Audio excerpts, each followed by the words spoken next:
let's transition formally to the panel discussion, and we'll start with the same question that we posed to the other panels. So you guys now have the downside of having to go after everybody else who's had a chance to answer. The benefit is, of course, that you've had a day to think about it, and to thwart your attempts to seat yourself strategically, we're going to start on the far end and work our way back this way. That's why I sat in the middle. Yeah, to guard against it. So the question again is, you're an Uber program manager, $100 million a year, with a sole mandate to reduce uncertainty in the aerosol indirect effect. What would you recommend we do? Bonus points if it would not benefit you and your group. And I think today we'll say double bonus points if you can identify some of the structural and sort of issues that are not just science related that prevent us from doing some of the things that you and other speakers have talked about, just in terms of institutional arrangements, et cetera. So Danny, would you like to offer an opinion? Okay, so I think that much of the uncertainty in the GCM world comes from lack of physical understanding of the processes, and we need to measure them in the proper scale, which means combined with satellite, and to match that with ground-based and airborne observations in coordinated way, like a box experiment that has closures of all the components. I would try to get such a box experiment going in a place that has obvious variability in aerosols in different regimes. I showed an example of Houston and what kind of insights can be obtained from space on the huge variability due to the anthropogenic aerosols there, while you have good triggering of the clouds that come from the relatively clean sea, Gulf of Mexico, the sea breeze front, and so on. So if one can get a closure experiment and design it and employ satellites to match what we observe there, and do the same in another contrasting regime, say in the Southern Oceans, and match that also with the chemistry that leads to the aerosols that make the CCN. I mean, all end-to-end project that would require national, definitely, and international cooperation. I think that we are missing that. The last time that anything nearly that magnitude happened was GATE. And now the whole effort, there is much more money going to that, but it is all sort of broken to subcritical efforts when brought together could be very much more meaningful. Thank you. Phil, would you care to go next? Well, there are two things that have occurred to me. One is that as I think we've heard over the last couple of days, we do know a lot more about the aerosol and Aerosol-Cloud interactions than we currently have in our models, or that the way we're examining them is, and challenging them is a bit piecemeal at this point, and haphazard. And so I think it's already been said that a Manhattan-like project, an IPCC-like project to study this would be, I think, a useful thing to do. There are lots of ideas that I think have been offered in the last day, which would be really fun and extremely productive to follow up on.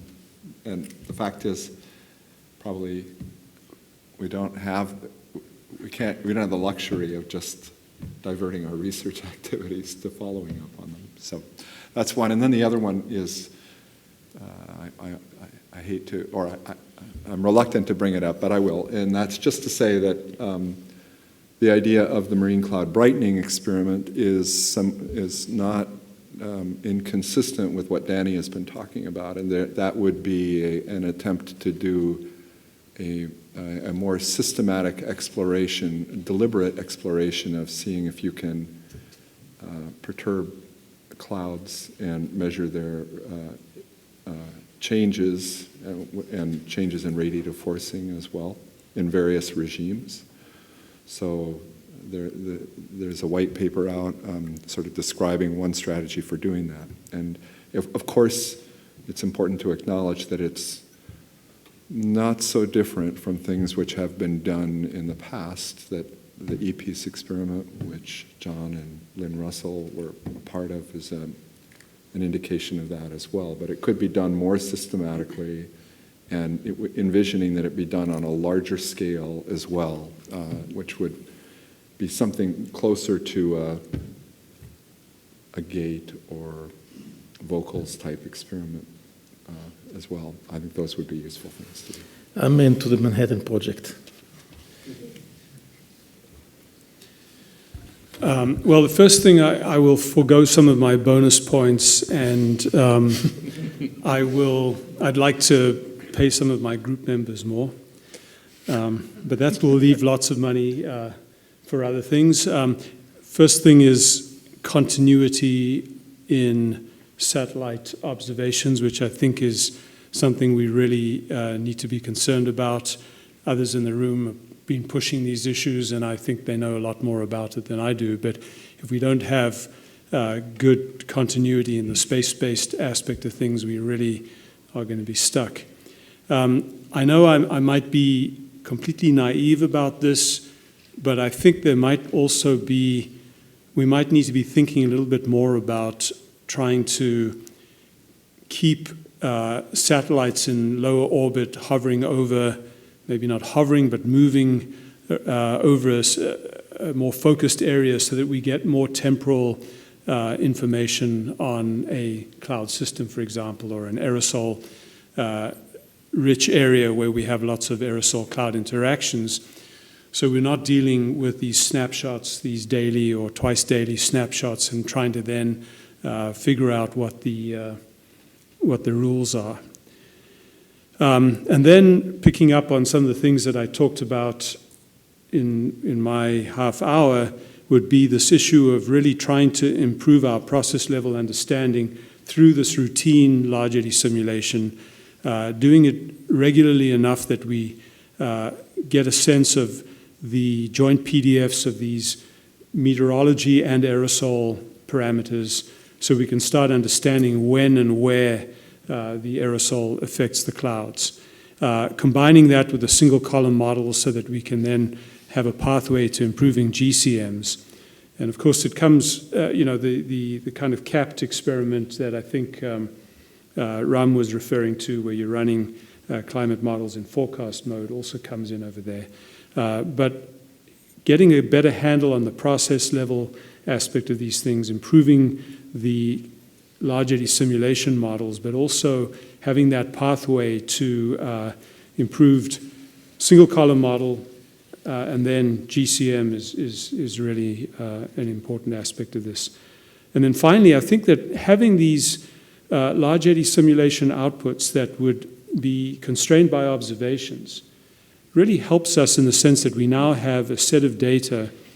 It's model-generated output, but it has been constrained by observations. And I think we could benefit a lot from deeper analysis of that kind of, let's call it a data set for want of a better term, for trying to get at some of these aerosol-cloud interactions.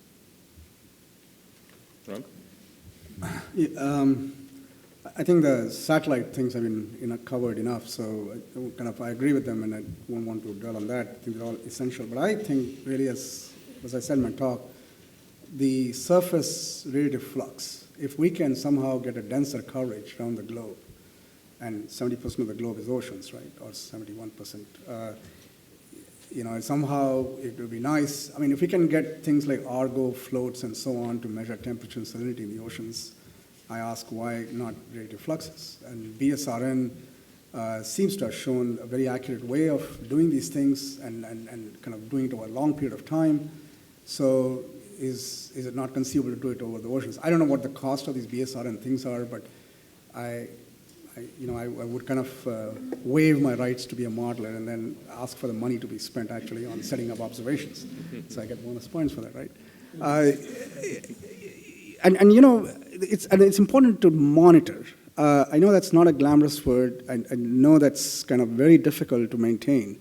But unless we have at least a decade or 2 decades of measurements, it's just not enough to make sense of what's going on. I mean, people take trends sometimes over 5 years, 6 years. They're useful, but that's not sort of portraying the correct picture of any climate, of any connections to climate. So I think that it has to be done over a long period of time, which is a challenge. So you ask for institutional barriers. I think there is an institutional barrier there where trying to think of decade-long measurements is just not doesn't sell, and it's very difficult to get funding for it. The other institutional barrier I'll mention in the context of modeling. So yeah, I'm not going to leave modeling. We need computing capacity for that, to do these things, especially at high resolutions. I think high spatial resolution is not a panacea. It's not doesn't mean that if you can go to quarter kilometer that you're going to solve the problem, but it does afford you to look at finer details and to understand biases perhaps better than with coarse resolution models. So it's got to be resolution intertwined with complexity. So you've got to advance on both fronts to actually make headway. And to do that, even in CAP-T modes, as Graham was referring to, you actually need substantially increase in computing capacity in order to do this problem on a statistical basis. That is, you do a lot of simulations. Doesn't have to be more than even a month, more than a season perhaps, or even a few days. But to do that with large numbers of ensembles, with testing out different sensitivity parameters, because we're never going to sort of know all the parameters that we really want in a short period of time. This is going to take time. But whatever we know, whatever we understand, to increase the knowledge on the sensitivity of the things to process level inputs, you need a large number of simulations. And I think there's a chance here to not only enhance computing capacity for this specific purpose, because this determines the net anthropogenic forcing. The whole net anthropogenic forcing is held up because of this factor. So why not actually push on this? But at the same time, you've got to make it exciting, because you've got to kind of get the next generation interested in this problem and to how to do it. So we got to be a little bit smart and try to formulate a framework where we can actually point to computing resources, point to the observational enhancements, and actually increase the probability that we are going to get the sort of early career scientists and even junior to them excited in this problem. So that's a second institutional barrier I see, where you have a dedicated effort to actually do this problem in a long-term sense, because it is going to take long-term, because we are talking about aerosols, we're talking about clouds.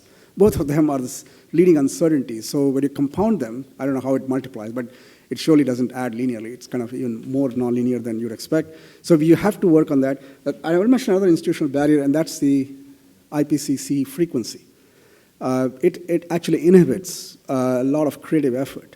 IPCC is very important. That's my personal view, by the way, not IPCC. It's very important, and I worked in IPCC. It's very enjoyable. It does beautiful things that couldn't have never been done otherwise.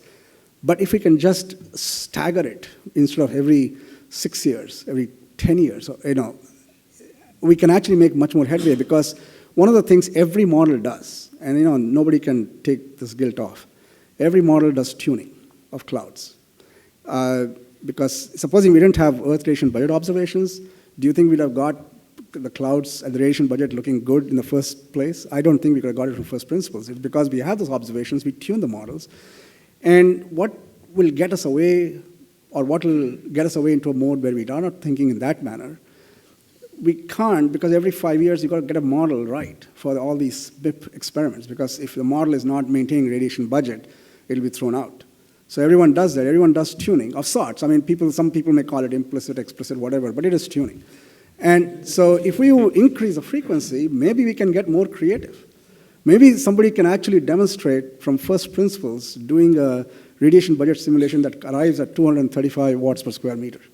automatically without any knobs to adjust. But you can't get that today because you don't have enough time to explore that. That's the third institutional ban. Thank you. Well, I think that's certainly plenty enough cans of worms opened up. So anybody have follow-up questions on those points or other points that were raised in this discussion? I wanted to say a little bit about the satellite points that Graham made and Ron made. To get more than snapshots, of course, geostationary, but then the resolution issue is there. But there are some other strategies. For example, processing orbit is one way to get more frequent observations of a given location within a day or some time period. And then, of course, beyond that, you need multiple platforms. The other point was about continuity. And there, an issue we have now is that, especially in the space agency, we launch a satellite, and shortly thereafter, it's declared a success, and the support for the effort to work with the data tends to go down. And there are so many data sets, I mean, we've all talked about some of them during the last day or so, that could be exploited more and could be improved, the data sets themselves as well as their use. And the support just isn't there for doing that. And in addition, when we have follow-on missions, there has to be some way of bridging between one set of measurements and another. This, I think, was Ron's point, in order to get a climate record that's continuous. And there are a lot of ideas on the table of doing certain things in space or doing certain things on the surface that will allow us to make those comparisons so that we can, but there's a lot of work that hasn't been done in that area to really understand how to connect a set of measurements from one satellite to another with sufficient confidence to have a really nice climate record. Let's get a couple of hands up. Let's take a couple more questions and then turn to the panel to respond to those that they wish. So Andrew and Michael. Ron was, and talking about new, you were talking about new satellites, new computers, spending lots of money on hardware. I'm interested because I think maybe if we spend more money on the human side of the equation, on more people to do analysis, there's fantastic resources that are being developed, data sets that already exist, that maybe we're not exploiting. And that gets into the larger issue, which is somebody relatively young in the field, maybe some of the more senior people in this room could comment on this. We're entering an environment where the United States is not investing in infrastructure very much. That includes bridges. It also includes science. Budgets are declining. That probably has happened up and down in the course of history and other people's careers. I'm curious how we deal with that environment going into that with all these new things and new opportunities. If we're going to have less money to prioritize things, or how do we make the case for more money, given the large-scale environment? Maybe this is too big an issue for this panel, maybe it's the next panel, but I'd be interested in people's thoughts on how we do that, and then the balance between hardware and people in trying to go forward in that environment. Let me get back to Graham's comment, and Ron talked about that, about joint PDFs issue. Right? The concept of measuring all the components you need to understand the product and have a snapshot at least of what's happening is interesting for aerosols, also interesting for reactive chemistry. Potentially go in that same direction. Also, because if you look at the parcel there, you say, I have all the measurements I need in all the column there. Now, the question I have for aerosols is, though, it doesn't really tell you how those aerosols got there. So you can't do anthropogenic influence with that because they've been processed along the way. And then the other question is, how fast is the processing, the time scale for your joint PDFs? Are you really seeing the initiation, or are you seeing some mixed process where the aerosols are already influenced by the whole process? And so it's happening on such a rapid time that the joint PDF, for most gas phase chemistry, you could probably look at on a 24-hour cycle. But for aerosols and clouds, I'm not sure that the PDF is not telling you something about in-middle processing by that local process. So I think otherwise, I think it's precisely what we have to do, because the models simulate the joint PDFs. We should make sure we have the measurements of them, whether it's for gas phase or aerosol. Yeah, so that's a good point. And what are the initial conditions for one of these routine LES type simulations? And if you're in the midst of a rapid transition, and that might be coming from transport or some removal, these are issues. Now, the way I would handle it, and we have handled in the past, is one put some sort of a one nudges the aerosol field in the direction of an increase or a decrease or something of that nature. Those would be more difficult cases. However, to get to your more specific issue of processing, and I'm thinking here, and I could be wrong, that you're thinking more along the lines of the change in the chemical composition of the particles. I'm less concerned about that. All the work that we've done, and a number of others in the room, on cloud modeling and how the aerosol composition affects the cloud microphysics, that tends to rank lowest in terms of importance.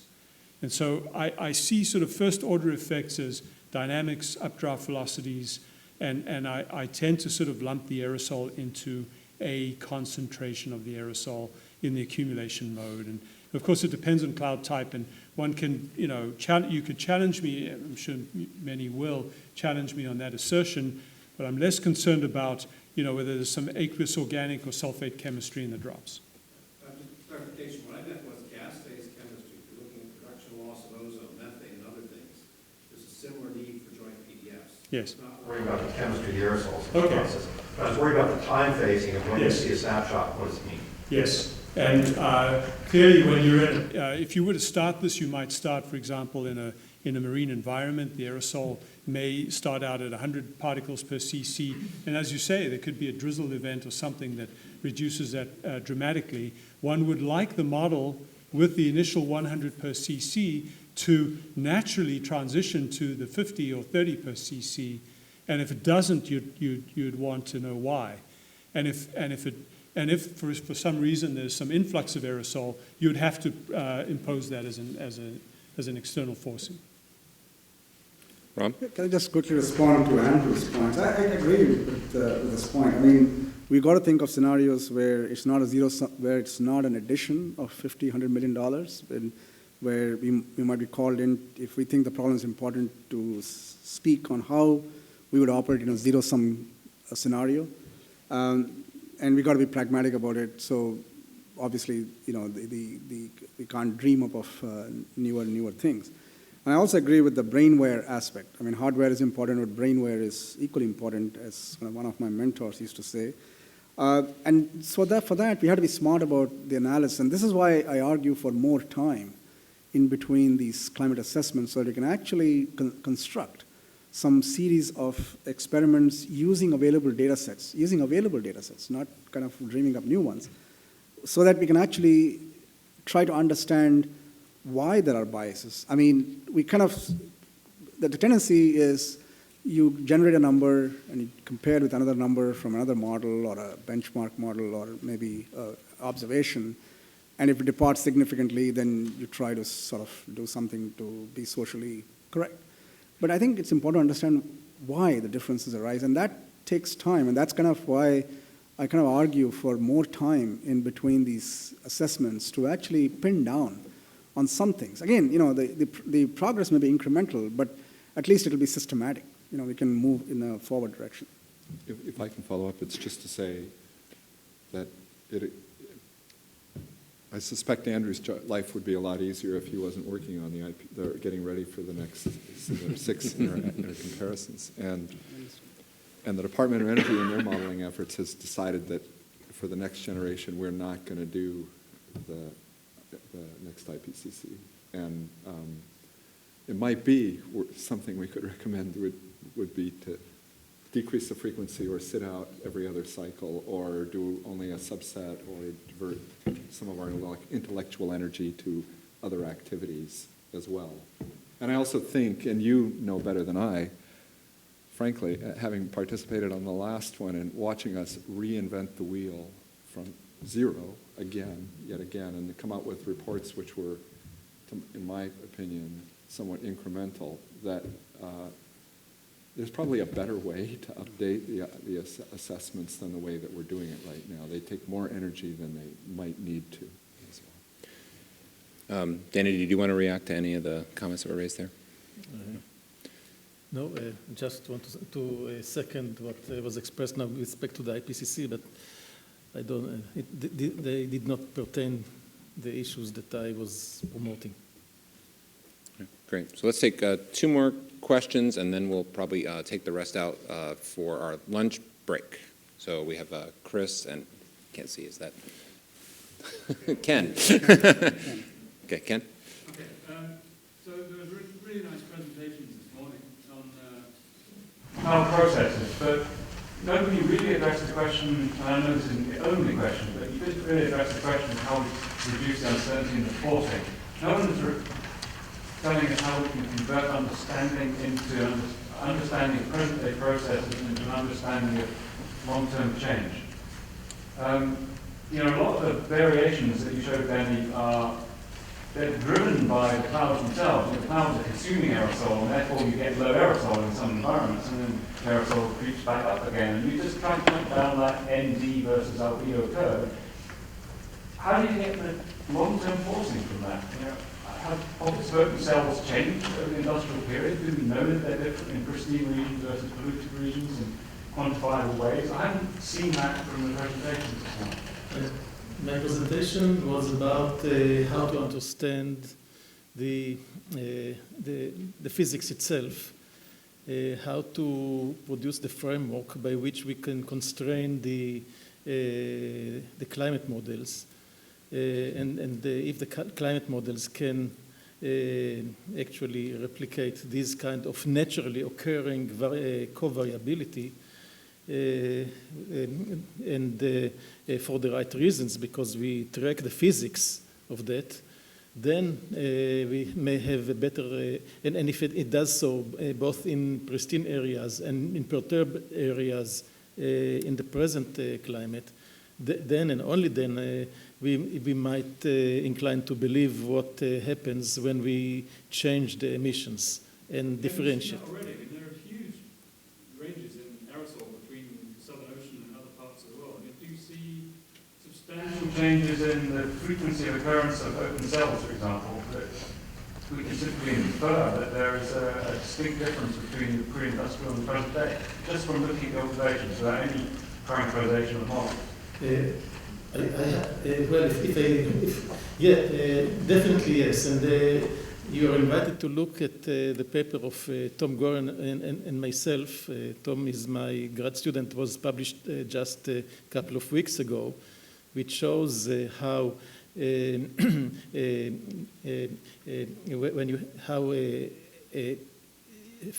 flow of air from West Europe into the Northeast Atlantic produce huge decks of closed cells that after about 3 days by cloud processing, they cleansed up and open up.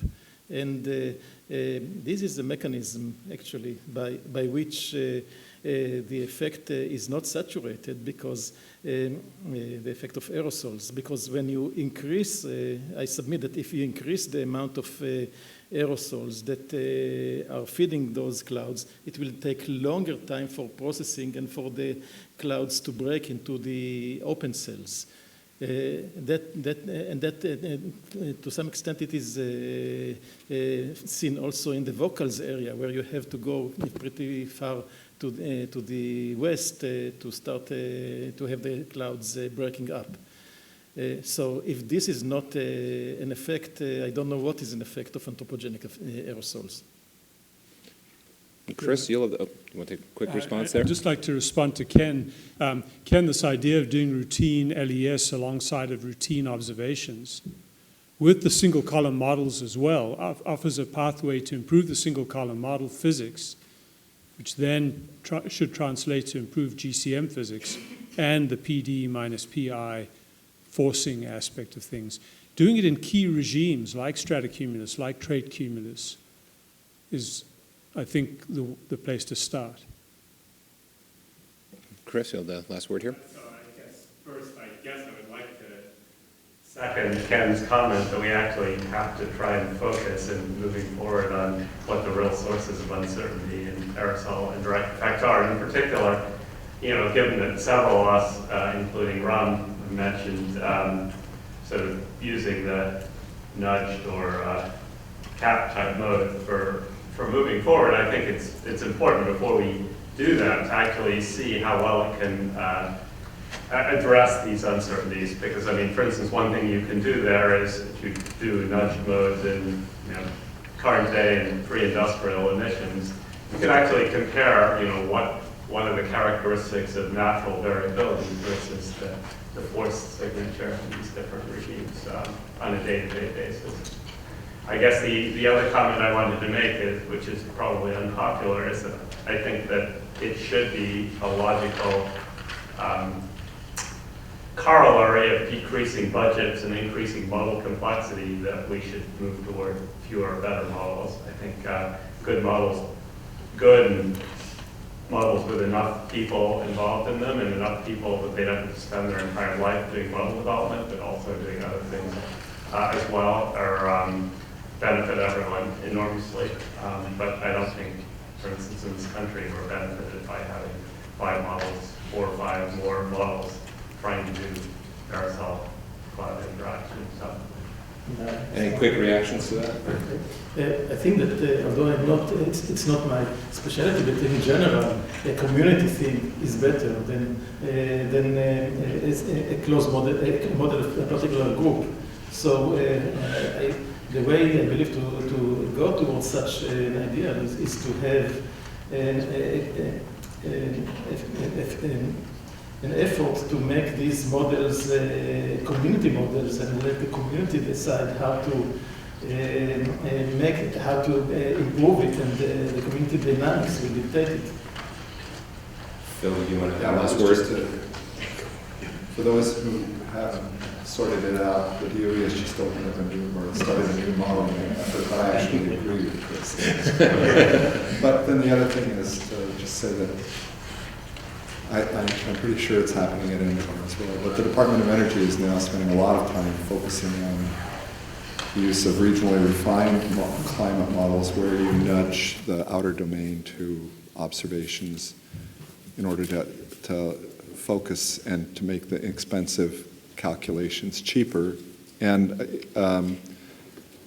that is leads me to another point, which is just to react to Graham, which is, having worked with single column models a lot, I have some remaining reservations about their utility. And so I like the idea of using climate models for short times in a regionally refined mode and contrasting them with the very highest resolution models also as a paradigm for this. And the short simulations also, I'll just point out, so and my team has done a lot of work recently on this as well, that you can learn a lot about what we'll call fast processes from those things, which is really what most of what we've been focusing on today. Ram talked about the long-term issues with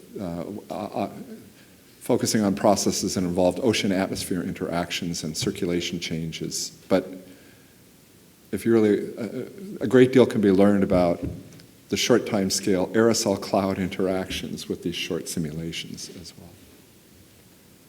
All right, thanks. Before we thank our panelists, we have one quick programmatic announcement.